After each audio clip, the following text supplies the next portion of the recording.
pas cœur, mais toute activité en tout cas de transplantation d'organes et donc en particulier cardiaques, qui s'appelle l'Agence de la biomédecine, qui produit des rapports régulièrement sur les chiffres et les résultats. Docteur Donc, De Filippo, est-ce que vous pouvez juste mettre la présentation en plein écran, s'il vous plaît? ah, pardon, oui. Comme ça sera plus clair pour les participants. Oui, bien sûr, oui. Ouais. Merci beaucoup. Voilà. Donc, on a en moyenne 25 greffes cardiaques pédiatriques par an. Donc, on voit ici l'évolution du nombre. Alors, ça, c'est le nombre global de transplantations cardiaques, donc, y compris pédiatriques, en France depuis le début de l'activité, pour beaucoup d'années. Donc, le délai d'attente en médiane, c'est chez l'enfant autour de 3 mois et demi. Alors, la technique chirurgicale, c'est de remplacer un cœur défaillant qui peut être anatomiquement très anormal dans les cas de fatigue congénitale par un cœur normal et en condition de lévocardie. Donc, c'est vrai que sur le plan technique, on peut avoir des problèmes sur les cardiopathies complexes, multi-opérées ou des cardiopathies en dextrocardie. Mais globalement, sur le plan technique chirurgical, c'est à peu près toujours possible de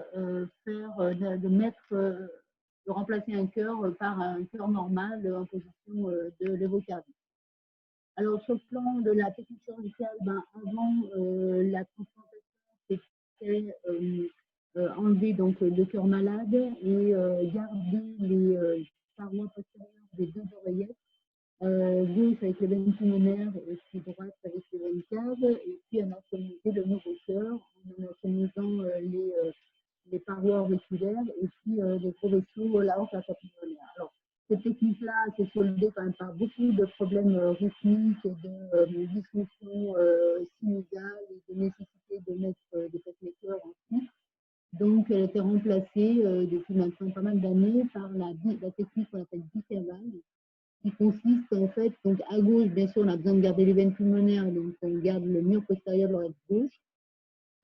Et à droite, on enlève donc l'oreillette droite et on sectionne au niveau des veines caves inférieures et supérieures qui vont donc être suturées au greffon, au nouveau cœur, avec des sutures au niveau de l'aorte et au niveau de l'artère pulmonaire. Alors, il faut savoir que le cœur est dénervé, on ne va pas restructurer les nerfs, et que donc ça impacte la dénervation du greffon cardiaque sur le réflexe vagal, puisqu'il n'y a plus de réflexe vagal, et donc sur la fréquence cardiaque qui peut être qui est plus régulée par le réflexe vagal. Il y a également, à cause de la dénervation, une absence de syndrome douloureux angинeux possible. En particulier, on le verra après dans les complications coronariennes. C'est pour ça qu'on fait des dépistages systématiques des lésions coronaires à long terme. Donc ça, on le verra après. Alors, sur le receveur et les indications, tout d'abord, il y a des conditions quand même impératives pour pouvoir faire une greffe cardiaque isolée.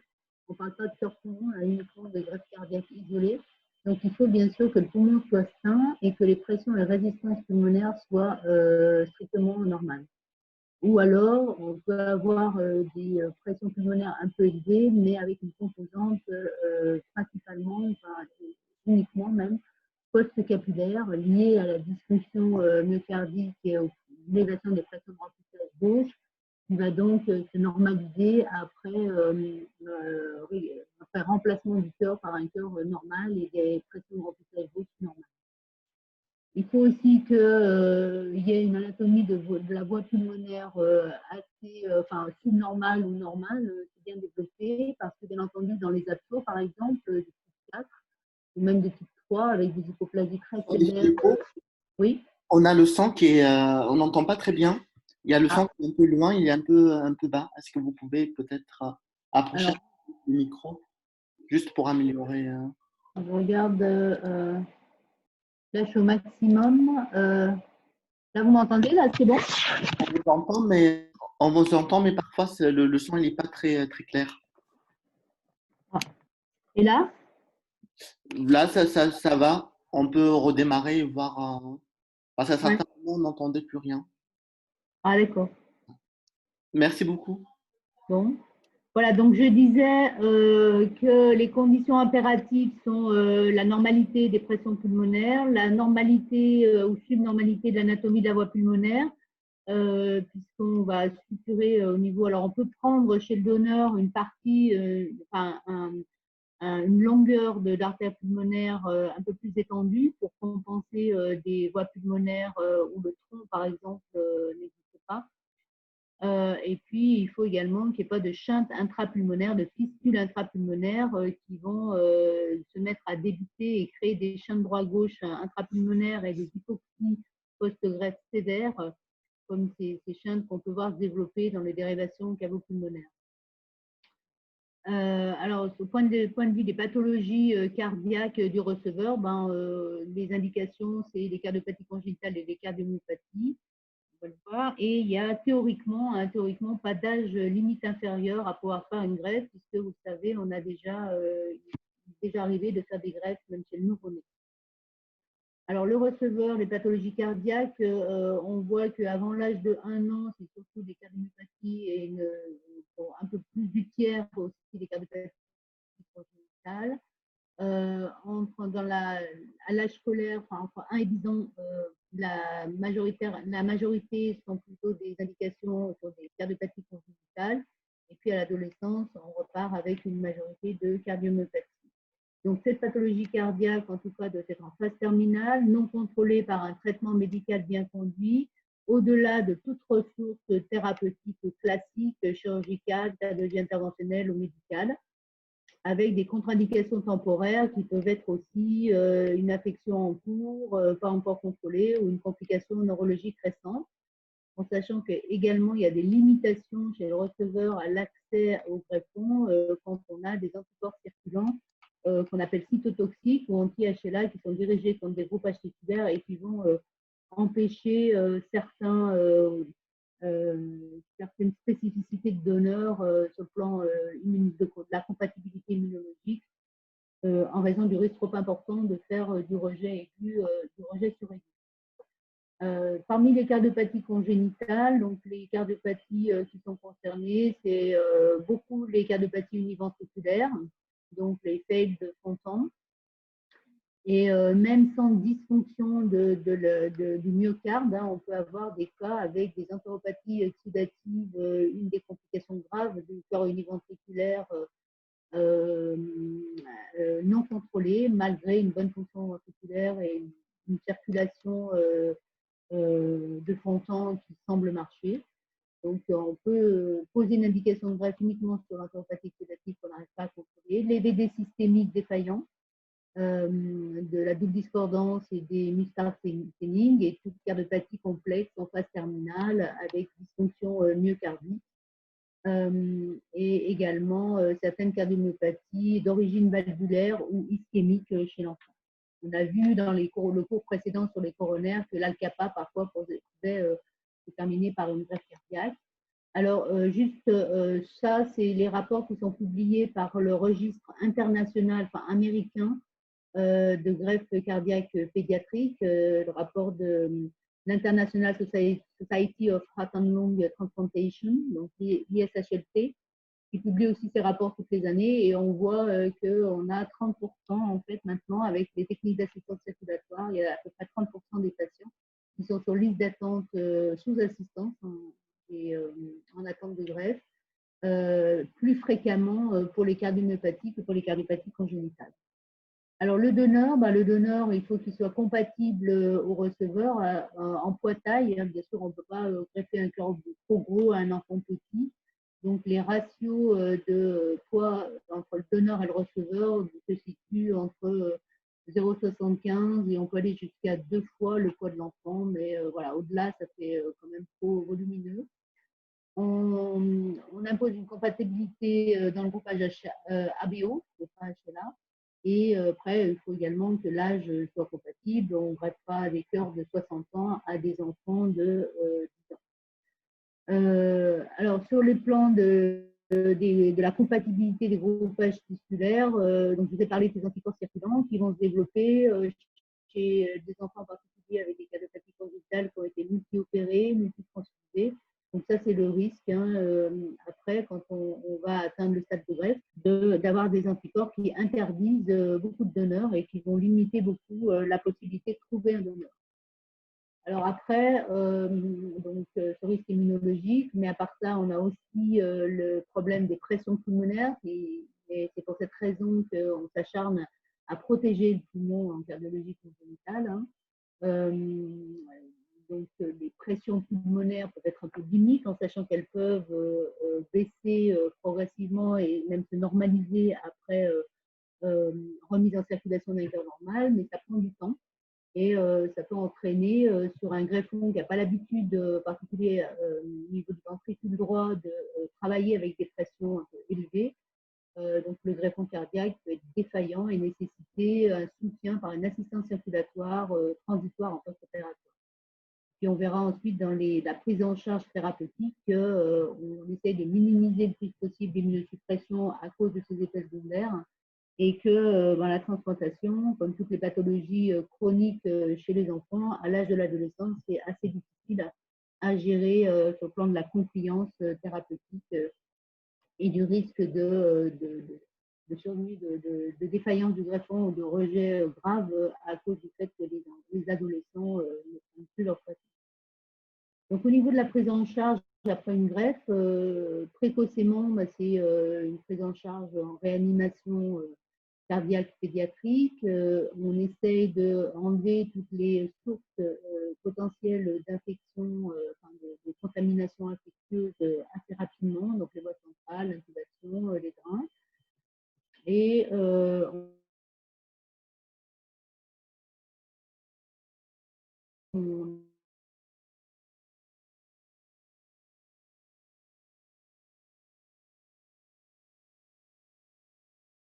on a à pouvoir qu'on est obligé de maintenir pour éviter le rejet. Donc, c'est des infections de toute origine, bactérienne, virale, parasitologique. Le traitement immunosuppresseur, donc on a une forte immunosuppression initiale et ensuite on a un traitement d'entretien qu'on va voir un petit peu. Et donc je vous disais, parfois on peut avoir une dysfonction du greffon, on le met en place et puis il a du mal à redémarrer.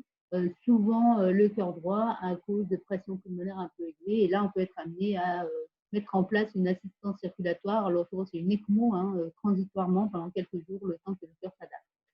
Alors, ultérieurement, c'est des patients qui nécessitent bien sûr un suivi très régulier, assez fréquent et impératif, avec des consultations et des bilans au départ très fréquents, mensuels, et puis en espace au-delà de la première année, si les choses se passent bien, tous les 2 à 3 mois. Des bilans annuels pour surveiller la fonction du greffon, dépister le rejet, surveiller le rythme, la tension artérielle et bien sûr que l'examen de routine est principal pour surveiller le greffon cardiaque. C'est l'échographie cardiaque. On va vous expliquer un petit peu après aussi pour le dépistage du rejet et le dépistage de la maladie coronaire du greffon, d'autres examens complémentaires à la demande. D'autres bilans également sont nécessaires annuellement ou tous les 2-3 ans pour surveiller les complications du traitement immunosuppresseur qui sont essentiellement l'insuffisance rénale et les problèmes de croissance. Voilà, donc je vous ai juste listé les bilans standards que ces patients doivent avoir. On a un monitoring très fréquent sur certains virus, comme le virus Epstein-Barr, le cytomégalovirus ou les virus herpès ou varicelle zona, qui peuvent déclencher des infections graves chez les immunodéprimés. Donc surveillés par sérologie, mais aussi et surtout par des PCR régulièrement. Alors, le traitement immunosuppresseur, donc au départ, c'est un traitement intensif par du sérum antilymphocytaire pour détruire tous les lymphocytes qui pourraient s'activer et déclencher des rejets. Un rejet en phase de précoce, donc pendant les premiers jours. Donc là, il y a un gros risque infectieux avec ce traitement qui peut être relayé assez rapidement par le traitement d'entretien qui associe les inhibiteurs de la calcinurine, donc ça c'est le traitement principal, vous connaissez tous la cyclosporine ou le tacrolimus, l'un ou l'autre, et on associe le mycophénolate mofétide, qui est un immunosuppresseur qui joue sur la deuxième voie du déclenchement du rejet aigu, et puis le traitement corticoïde qui va être à dose assez élevée au départ, et puis progressivement, si possible, être arrêté au bout de quelques semaines ou quelques mois. Alors, il faut savoir que ce traitement, en fait, il y a beaucoup de médicaments qui interfèrent avec ce traitement, donc il faut faire très attention à tous les médicaments qu'on peut donner, en particulier certains antibiotiques, aux enfants qui prennent ce genre de médicaments. Alors, il y a beaucoup de traitements au départ, hein, les diurétiques souvent à cause de ces enfants qui étaient très congestifs avant la greffe, hein, qui nécessitent une diurétisation encore pendant plusieurs semaines après la greffe. Souvent, on a une hypertension artérielle liée à la corticothérapie à forte dose, mais aussi au fait qu'on remet un débit cardiaque normal sur un organisme qui avait l'habitude du bas débit. Donc, le traitement antihypertenseur est souvent nécessaire pendant aussi les premières semaines. Et puis, toute une prophylaxie anti-infectieuse systématique pour éviter les germes qui déclenchent des infections graves chez les immunodéprimés. Alors, les statines chez l'enfant, c'est contre-indiqué habituellement, mais maintenant, de plus en plus, comme beaucoup de médicaments en pédiatrie, hein, sans AMM, on les met en place assez précocement pour essayer de contrôler et éviter la maladie, pour retarder, on va dire, la maladie coronaire du greffe. Alors, le rejet aigu, ben, c'est l'événement qu'on craint surtout au début, dans les premières années après la greffe. Et ben, on voit que plus le patient va faire de nombreux rejets aigus pendant la première année ou des rejets aigus sévères, et plus la survie de son greffon va être impactée. Donc, éviter les rejets aigus pendant surtout la première année. Mais ce n'est pas forcément dramatique non plus de faire un rejet, puisqu'il y a à peu près de 2 rejets aigus par patient au cours de la première année, qu'on traite assez facilement par des bolus de corticoïdes. Alors, ce rejet aigu, ben, il y a des symptômes qui peuvent le faire évoquer. Il y a des signes électriques, d'où l'importance de faire à chaque consultation un électrocardiogramme. Toute apparition d'une arythmie anormale, inhabituelle, peut faire suspecter en fait un rejet sous-jacent. Et puis les critères d'écho-doppler cardiaque, parce qu'à l'écho, en fait, ce qu'on voit quand il y a un rejet, le rejet aigu, c'est une infiltration de lymphocytes dans le myocarde qui vont se mettre à agresser les myocytes. Donc, on a une réaction inflammatoire, et c'est un peu comme la myocardite avec une hypertrophie myocardique qui apparaît. Et donc, au départ, dans les premiers stades, une anomalie de la fonction diastolique, le remplissage, donc sur les marqueurs de la fonction diastolique. Et puis ensuite, quand le rejet évolue sur les stades ultérieurs, eh bien, on a une altération de la fonction systolique, éventuellement aussi un épanchement péricardique associé. Donc, on mesure tous les paramètres de la fonction diastolique et systolique. Hein, la systolique, la pression par accomplissement, la pression de fonction, les paramètres diastoliques, c'est l'onde E, l'onde A, le temps de relaxation de volumétrie du ventricule gauche, le temps de mi-temps mitral, le Doppler tissulaire à l'anneau mitral. Donc, tout ça, c'est des mesures qu'on fait systématiquement et qu'on va comparer à la fois précédente pour voir s'il y a des modifications. Donc, quand on a une suspicion de rejet, ben, on fait une biopsie myocardique. Chez l'enfant, ben, c'est une anesthésie générale, donc ce n'est pas anodin, hein, avec un biotome comme ça, une pince, qui va prélever plusieurs fragments pour les analyser au microscope et détecter l'infiltration lymphocytaire qui est périvasculaire et les signes de myocytolyse. Donc, on a 2 types de rejet. Le rejet cellulaire, qui est le rejet classique, hein, on classifie. Alors, il y a une nouvelle classification, qui, là, je vous ai mis la correspondance entre la nouvelle et l'ancienne classification. Bon, le résultat est le même. Et puis, il y a un deuxième type de rejet qui, lui, est déclenché non pas par les lymphocytes, mais par les anticorps circulants, les anticorps anti-HLA qui se développent après la greffe et qui sont dirigés contre les antigènes à la surface des cellules myocardiques du greffon. Et donc, les rejets déclenchés par ces anticorps sont souvent plus agressifs et sont détectés par un marquage en immunofluorescence par la fraction du complément qui s'appelle le C4D. Et dans le sang, on peut détecter la présence d'anticorps anti-HLA antidonneurs. Donc, voilà ce qu'on recherche sur la biopsie myocardique. Et quand on a des signes de rejet, ben, on va les traiter. Le rejet, on va le traiter avec des bolus de corticoïdes et ensuite refaire une biopsie au bout de 15 jours, 3 semaines. Alors ça, c'était le rejet aigu. Alors, le rejet aigu, on arrive bien à contrôler. C'est assez codifié. Finalement, c'est pas si fréquent que ça. Le gros problème de la greffe, c'est le rejet chronique, qu'on appelle plutôt la coronaropathie du greffon. C'est une altération en fait de la paroi, une agression immunologique au niveau de la paroi vasculaire des artères coronaires, des artères du greffon, et avec une lésion endothéliale qui va faire évoluer une hyperplasie intimale et donc un rétrécissement progressif de la lumière du vaisseau, comme la pathologie. Alors, ce n'est pas de l'athérosclérose du tout, hein, mais le résultat est le même avec des sténoses coronaires et puis ensuite des obstructions totales de la coronaire et des risques d'infarctus. Alors, comme je vous ai dit, ben, le cœur est dénervé. Et donc, la dénervation fait que le patient ne ressent pas la douleur. Ce n'est pas comme l'athérosclérose habituelle. Et donc, il faut s'acharner à dépister cette coronaropathie du greffon régulièrement chez les greffés. Alors, pas précocement après la greffe, mais au-delà de 2 ans de greffe, on commence déjà à pouvoir avoir cette maladie apparaître. Alors, il y a des facteurs qui peuvent aggraver les choses, hein, le retour des rejets aigus, donc ça on a déjà vu. Les facteurs classiques de risque cardiovasculaire, comme les dyslipidémies ou l'hypertension artérielle. Et puis, il y a les infections virales, en particulier le CMV, et tout ce qui peut s'être passé au moment de la reperfusion du greffon quand on a fait la greffe. Donc, c'est un mécanisme qui est plurifactoriel, hein, mais voilà, le problème, c'est qu'on a très peu de moyens préventifs possibles, à part les statines, et encore moins de moyens thérapeutiques, à part la retransplantation, donc on va voir ça. Donc, c'est inéluctable. Et donc, on voit que, alors c'est un peu moins rapide d'évolution et moins précoce chez l'enfant, mais la fréquence, c'est 15 à 30% des cas à 7 ans de greffe déjà, et on voit que à 10 ans, enfin, chez l'enfant, c'est plutôt 15 ans, on a 50% des patients, enfin des greffés qui ont déjà des lésions coronaires.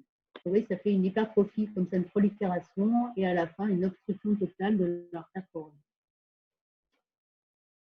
Alors, chez l'adulte, donc c'est 5% par an, chez l'enfant, c'est moins, et on voit qu'en fait, plus l'enfant est jeune et plus c'est lent d'évolution et moins c'est fréquent, en fait. Donc, c'est beaucoup plus lent d'évolution, donc c'est mieux parce que l'enfant a été greffé plus tôt.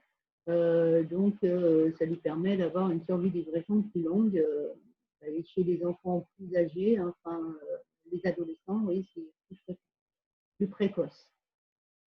Alors, c'est des atteintes coronaires qui sont des sténoses diffuses, hein, et plus ou moins sévères et plus ou moins évolutives, hein, d'une année sur l'autre.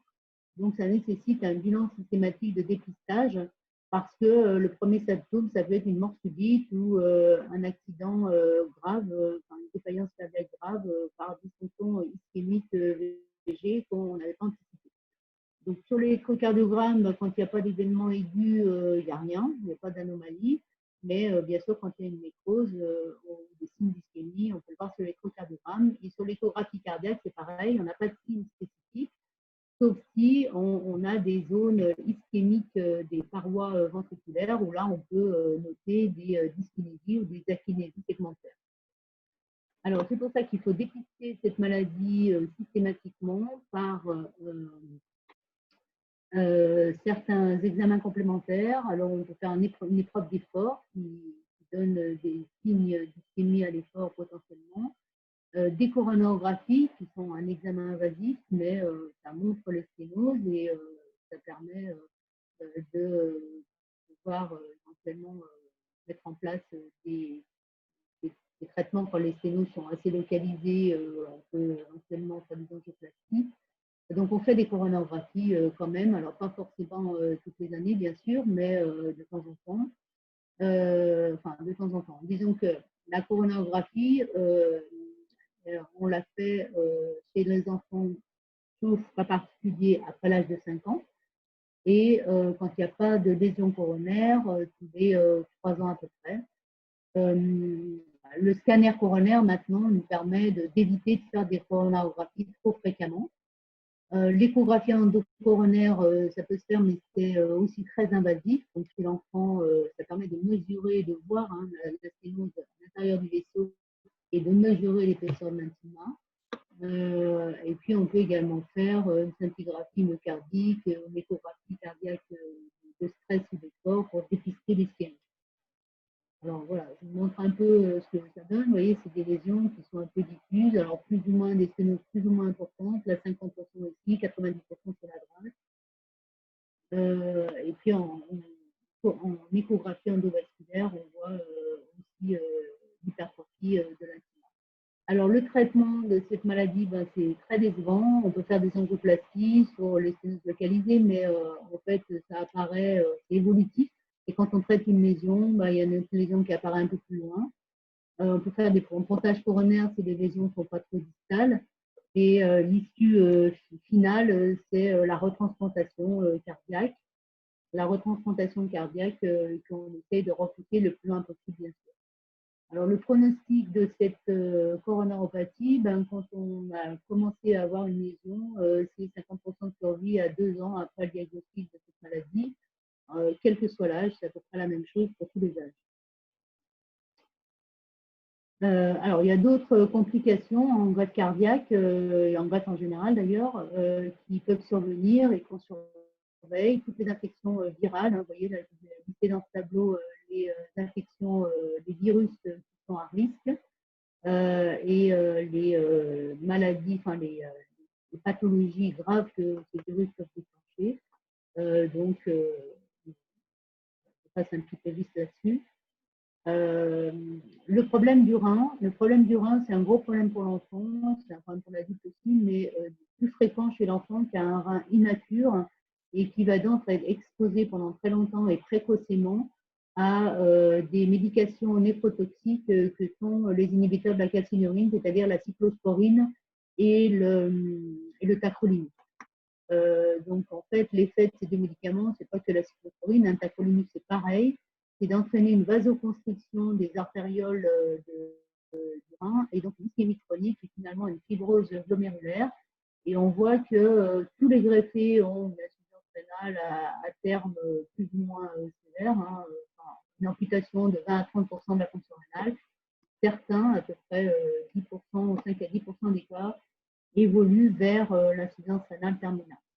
Donc, c'est très important d'essayer de maintenir des taux les plus bas possibles de traitement immunosuppresseur pour protéger le rein. Et donc, on fait également chez ces patients régulièrement des explorations fonctionnelles rénales pour évaluer leur fonction rénale et adapter le traitement immunosuppresseur sur les doses, en tout cas, à la fonction rénale. Alors, une autre complication grave, c'est les cancers et lymphomes. Enfin, chez l'enfant, c'est surtout les lymphomes, et surtout les lymphomes qui sont déclenchés par le virus Epstein-Barr, puisque la plupart du temps, les enfants ne sont pas immunisés, n'ont pas rencontré encore le virus, ils ont une primo-infection avec une immunosuppression. Et donc, c'est très dangereux. Ce virus qui prolifère et c'est l'immunosuppression, en fait, qui c'est un virus bénin habituellement, mais avec une immunosuppression. Ces virus vont entraîner la prolifération de lymphocytes B qui vont créer des lésions malignes un petit peu de partout. Alors, ça peut être des ganglions seulement, ça peut être au niveau, ça peut se localiser au niveau du poumon, du cerveau, de l'intestin. Et bien sûr, on essaie d'éviter cette complications graves en limitant l'immunosuppression parce que le système immunitaire nous permet de nous défendre contre les cancers et les lymphomes et que bien sûr, en cas de trop forte immunosuppression, on ne se défend plus contre ce genre de pathologie. Donc, ça peut survenir à n'importe quel moment après la greffe, précocement ou tardivement. Et il y a bien sûr aussi des lymphomes qui ne sont pas dus au virus Epstein-Barr. Tous les lymphomes ne sont pas dus au virus Epstein-Barr. C'est pas si rare que ça. En transplantation cardiaque, ça survient dans 2 à 10% des cas. Après, après, les enfants, on a dit qu'ils doivent grandir, hein, on peut les greffer très tôt et ils doivent grandir avec un traitement immunosuppresseur et des corticoïdes éventuellement. Et les corticoïdes, en fait, vous voyez, l'impact sur la croissance est lié surtout aux corticoïdes et surtout sur les petits-enfants. Donc, c'est pour ça que les protocoles actuels maintenant de traitement, c'est d'arrêter les corticoïdes, si possible, bien sûr s'il n'y a pas de rejet, d'arrêter assez précocement la corticothérapie. Voilà, alors la survie maintenant, la survie sur ce qui est publié par l'Agence de la biomédecine, donc vous voyez la survie des enfants transplantés cardiaques, finalement c'est le groupe des petits-enfants qui, enfin en tout cas, si on compare, je veux dire, les enfants et les adultes, déjà les enfants ont une meilleure survie que les adultes. Et si on compare les cardiopathies, en fait, on pourrait, enfin, il avait été dit ou évoqué que les cardiopathies univentriculaires, en particulier les pontons, ont moins bon pronostic, même après la greffe, que les autres cardiopathies. Bon, ce n'est pas vraiment le cas. Ce qui diffère ici, en fait, c'est les périodes, parce qu'on s'est quand même amélioré dans les traitements, la prise en charge, etc. Et donc maintenant, la survie après la greffe, elle est meilleure que ce qu'elle était quelques décennies avant. Alors, la transplantation, c'est malheureusement l'issue un peu inéluctable d'une première transplantation qui va être nécessaire en cas de lésion coronaire très évoluée, en cas de rejet aigu grave, par exemple, on a des cas d'adolescents qui arrêtent leur traitement pendant plusieurs mois et qui se retrouvent avec un rejet aigu extrêmement évolué. Avec une dysfonction myocardique irréversible et donc la nécessité de retransplantation cardiaque. Et puis, on a aussi des cas de fibrose du greffon, de dysfonction à terme progressive et inéluctable aussi, alors que les coronaires ne sont pas stimulés et alors qu'il n'y a pas de rejet aigu. Donc, ça peut arriver également. Alors, la demi-vie d'un greffon cardiaque chez l'enfant, c'est à peu près 13 ans, 13 à 15 ans. Et donc, pour une deuxième transplantation, souvent, c'est des patients qui sont encore plus à risque que pour la première parce qu'ils ont développé des anticorps et qu'ils ont un risque immunologique contre leur premier greffon. Donc, ça leur limite l'accès à un nouveau donneur. Ils ont souvent une insuffisance rénale déjà à la base, qui est plus ou moins importante. Et la survie du deuxième greffon, elle est, vous voyez, comme ça, un peu peut-être moins bonne que la survie du premier greffon. Voilà, donc ça c'est la survie après retransplantation. On voit quand même que après retransplantation, la survie pour une deuxième greffe chez l'enfant, 0 à 17 ans, c'est cette courbe-là, est quand même meilleure que la retransplantation chez l'adulte. Voilà, alors là c'est un graphique qui vous montre les causes de décès au cours du temps après la greffe chez l'enfant. Donc, on voit en phase précoce que les infections sont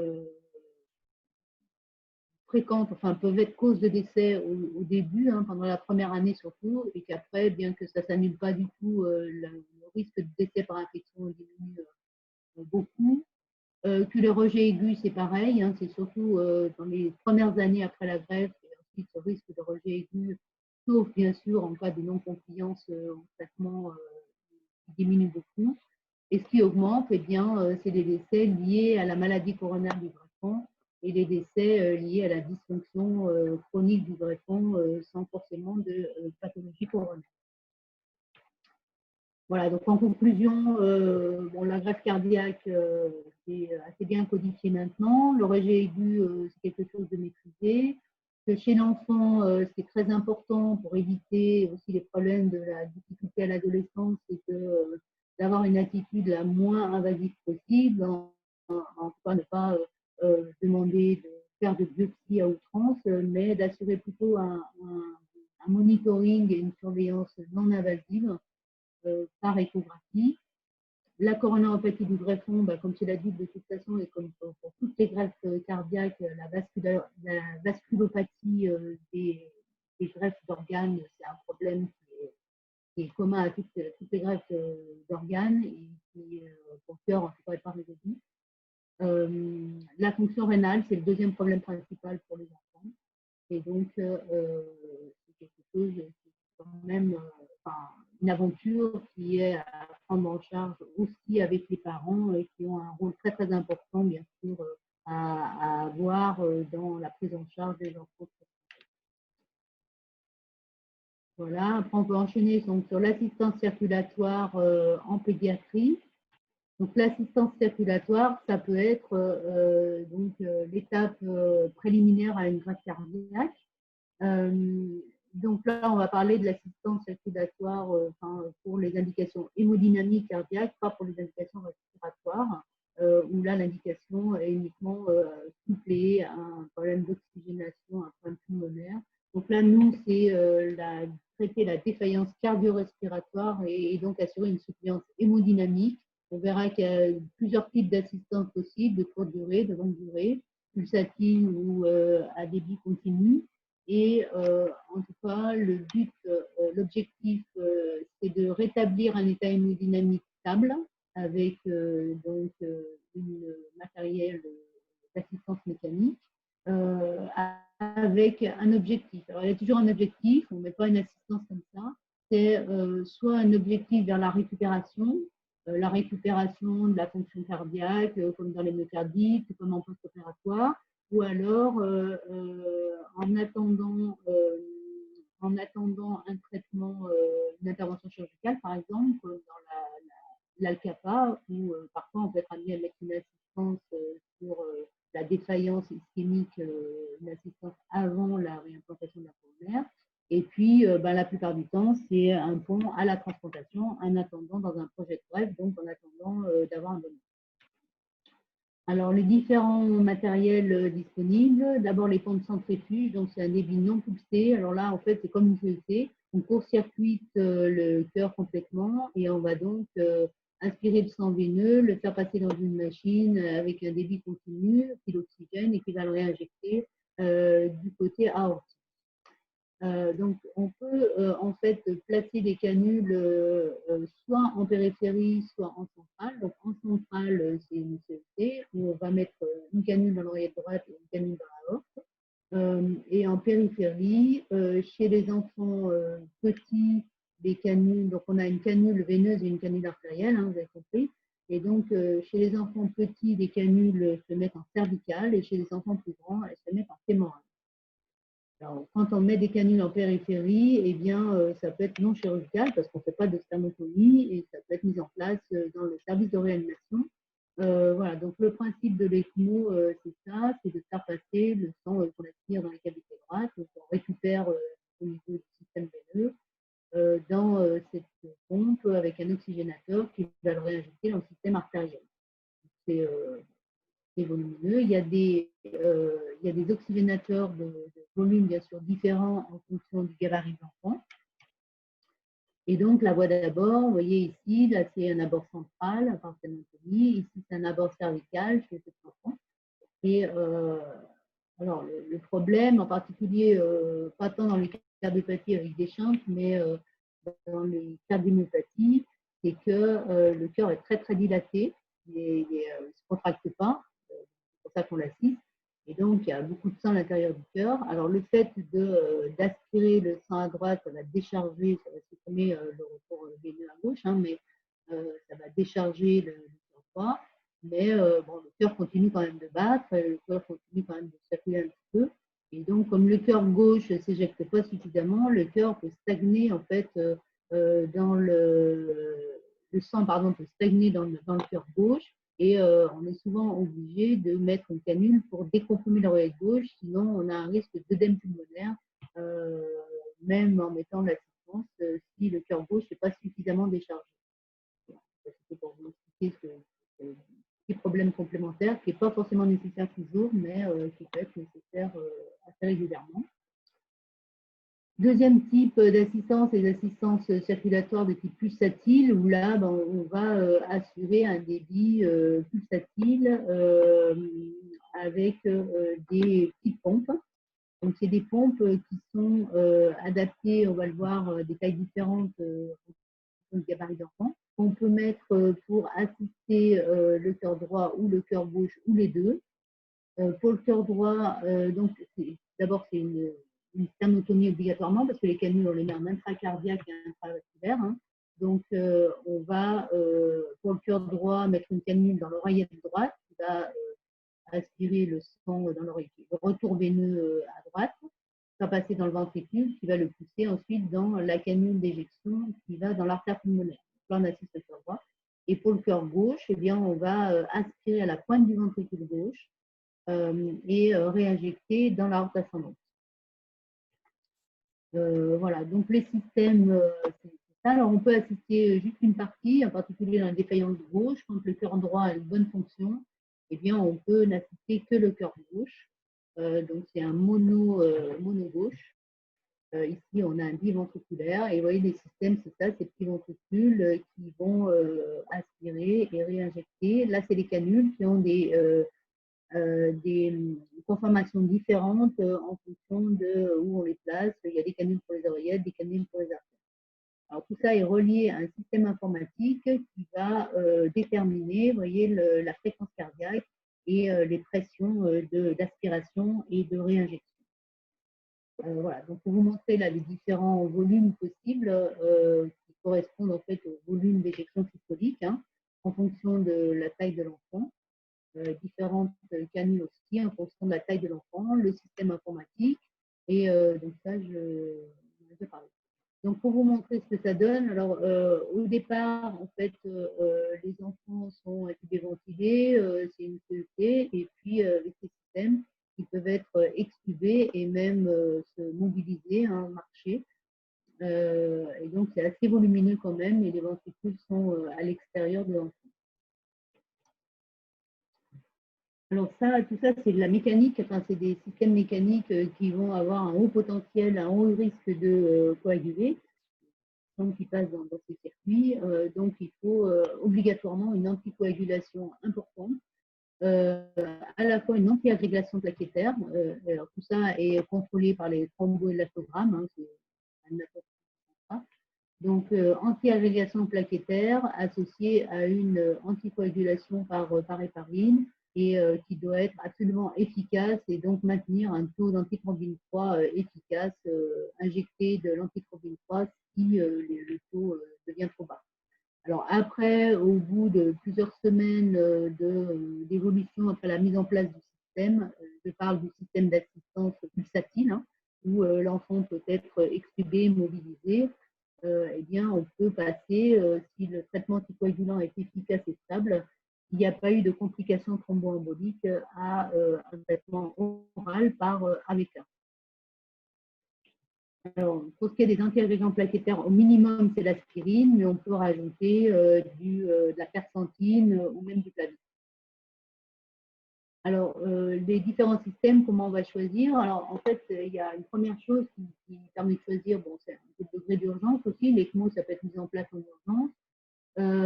Après, ça dépend aussi de la cardiopathie, parce que tous les systèmes ne sont pas, enfin, tous les systèmes de pulsatile n'est pas accessible à toutes les cardiopathies, en particulier les cardiopathies complexes avec des shunts un peu partout, ou les cœurs univentriculaires et les dérivations cardiopulmonaires.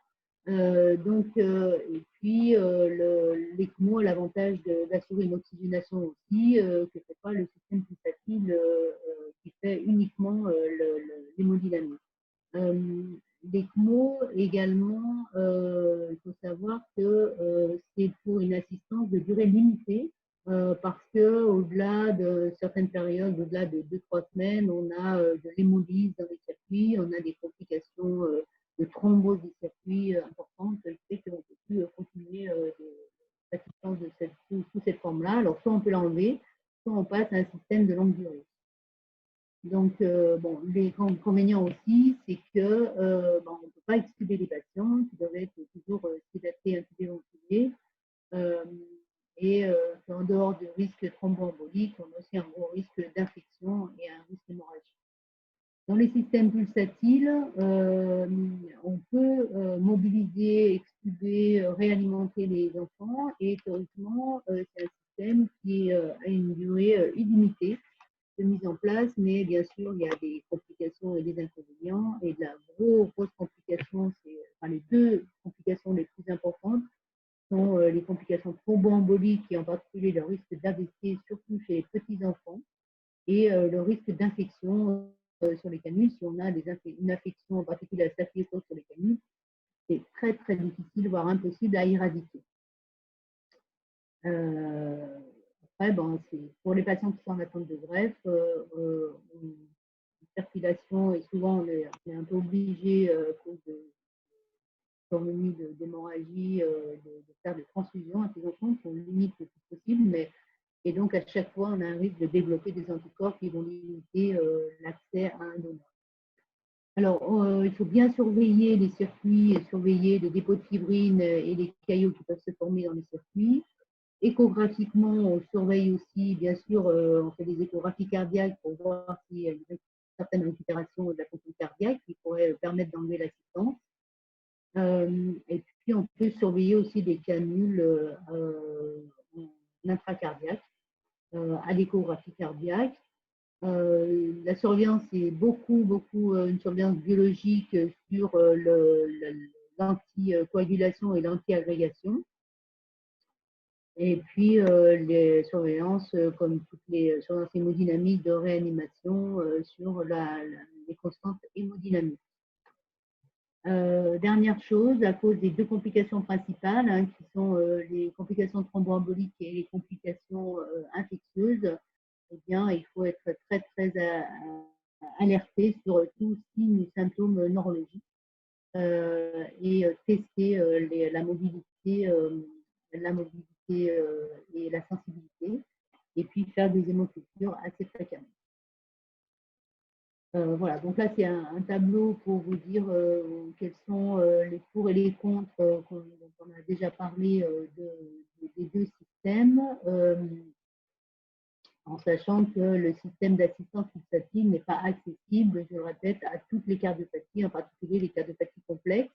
Donc les pathologies cardiaques, sur les pathologies non congénitales, c'est essentiellement les myocardites, en sachant qu'il y a un potentiel de récupération. Donc dans une myocardite, souvent on privilégie au départ l'ECMO, en espérant une récupération dans les 15 jours.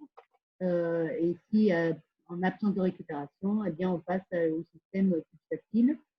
Les cardiomyopathies, ça peut être également un pont à une décompensation ponctuelle sur un facteur surajouté et une récupération de la fonction cardiaque antérieure, mais pas toujours.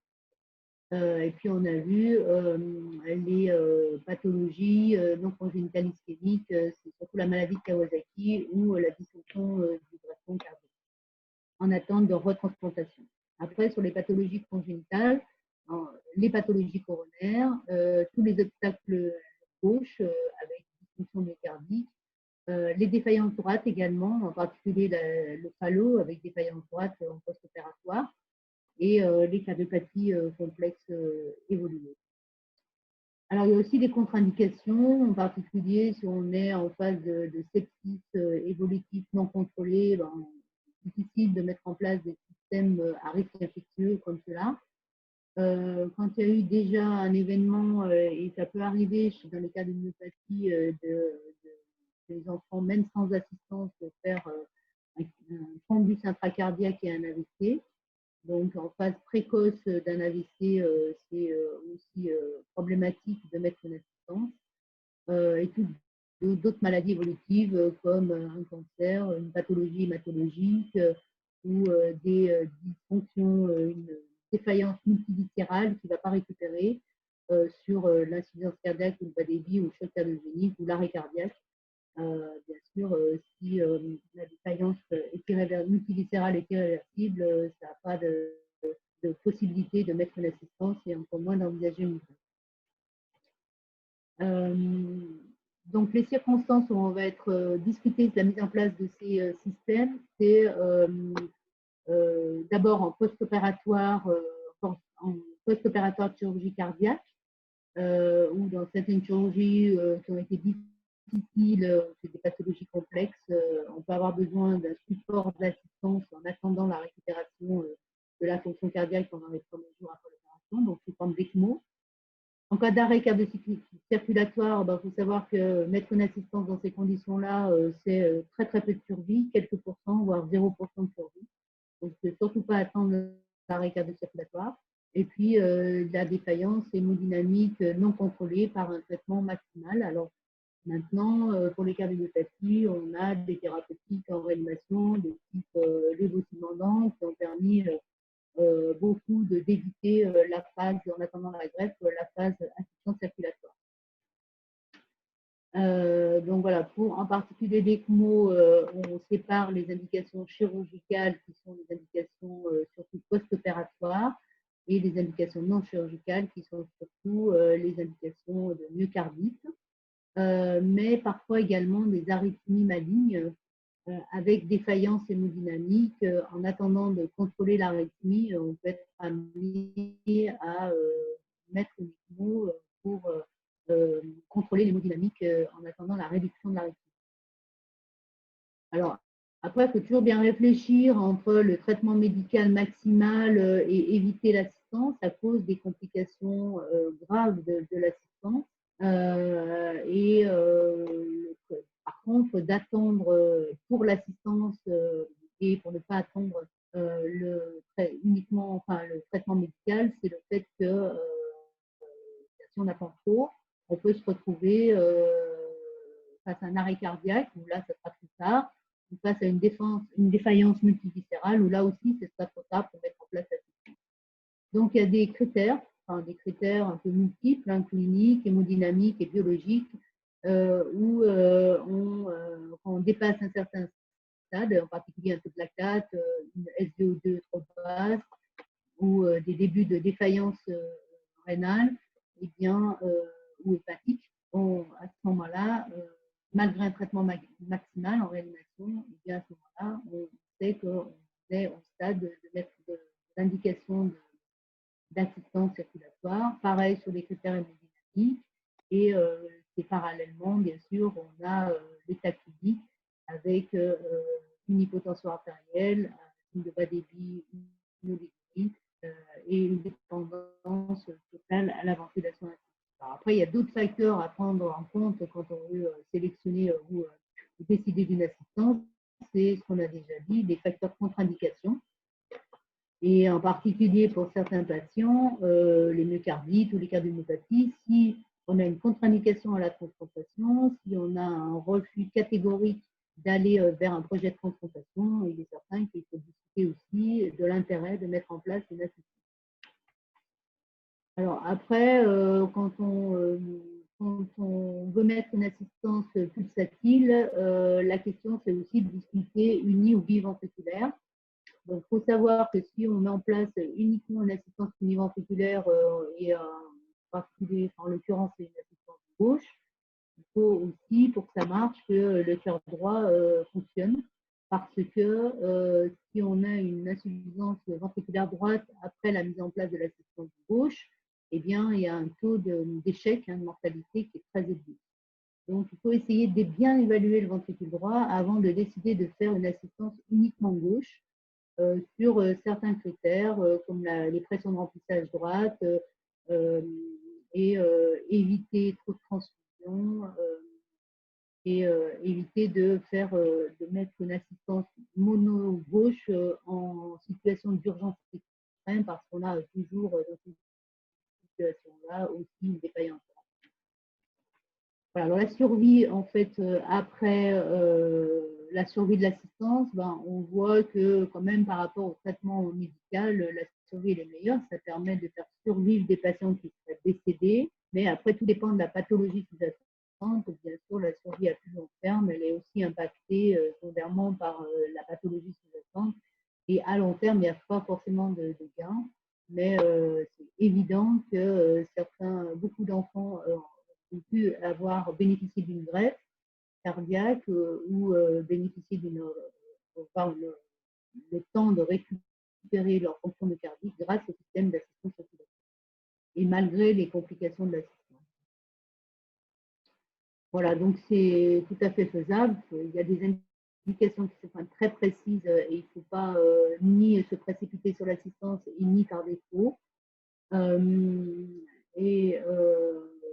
Donc, il y a des complications importantes à l'assistance, mais malgré tout, c'est des systèmes qui sont très intéressants pour passer un cap ou pour permettre un projet de transplantation. Voilà, je pense que c'est terminé. Donc, si vous avez des questions. Oui. Là, vous avez 3 questions sur Oui. Alors, le problème, c'est que j'ai toujours pas accès. Je pense que c'est les HCL, hein. Enfin, je sais pas, c'est l'hôpital qui doit. Parce D'accord. que j'ai toujours pas accès à la conversation. D'accord, bon. Les participants, est-ce que vous pouvez poser vos questions, s'il vous plaît? Larsan, est-ce que vous pouvez activer votre micro, s'il vous plaît? Sinon, Paul, est-ce que vous pouvez activer votre micro et poser votre question?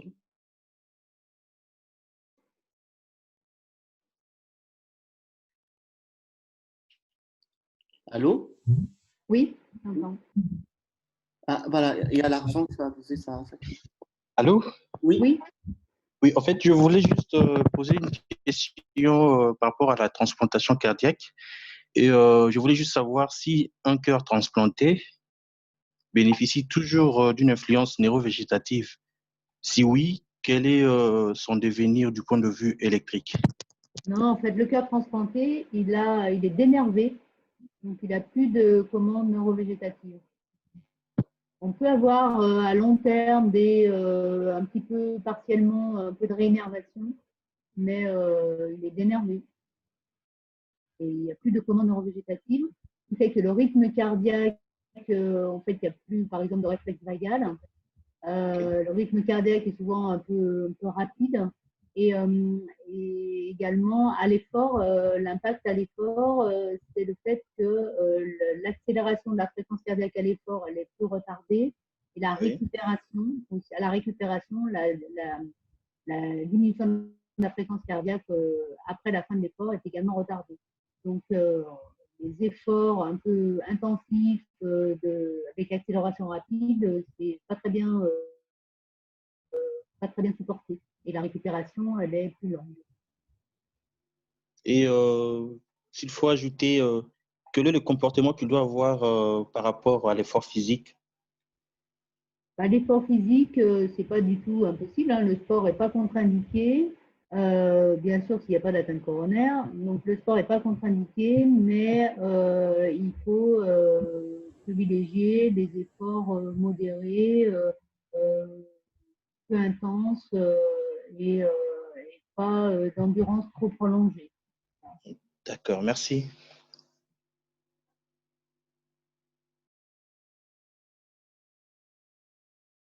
Ouais. Y a-t-il d'autres questions?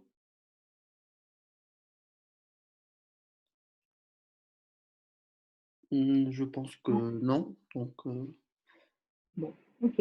voilà, je vous remercie. Merci. Au revoir. Au revoir.